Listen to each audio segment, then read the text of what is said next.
Today we are diving into one of the biggest debates in PC building, air coolers versus liquid coolers. Which one is the right one for you?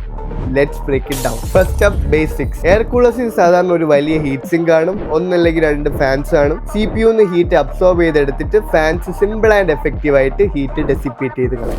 ഒരു കാറിന്റെ engine cool ചെയ്യുന്ന പോലെ ഒരു similar working principle ആണ് liquid കൂളേഴ്സിലും വരുന്നത്. ഒരു പമ്പും ഒരു റേഡിയേറ്ററും കാണും. ഇതിൻ്റെ അകത്ത് ലിക്വിഡും ഉണ്ട്.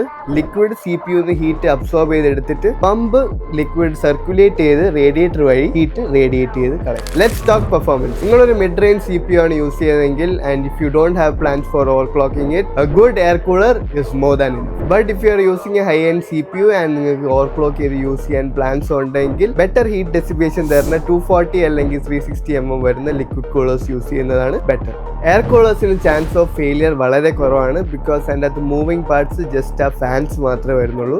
പക്ഷേ എസ്തെറ്റിക് വൈസ് ഒരു ബൾക്കി ലുക്കാണ് എയർ കൂളേഴ്സ് വരുന്നത്. ചില സമയം റാംസും അത് ബ്ലോക്ക് ചെയ്യാറുണ്ട്. നിങ്ങളൊരു ക്ലീൻ ആൻഡ് മോഡേൺ ലുക്കാണ് നോക്കുന്നതെങ്കിൽ ലിക്വിഡ് കൂളേഴ്സ് ആണ് aesthetically better. Liquid coolers choose ചെയ്യുമ്പോൾ മിനിമം 3 year വാറണ്ടി വരുന്ന മോഡൽസ് ചൂസ് ചെയ്യണം. ക്വാളിറ്റി കോംപ്രമൈസ് ചെയ്ത പമ്പ് ഫെയിലിയേഴ്സും ലിക്വിഡ് ലീക്സും വരാൻ ചാൻസ് ഉണ്ട്.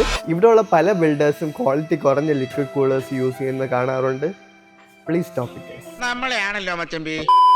So which cooler should you get? Go for an air cooler if you are on a budget, wants reliability and you don't mind the bulky size. Go for a liquid cooler if you want top tier performance and aesthetics. We have a wide range of coolers in stock. Check out our website for more details.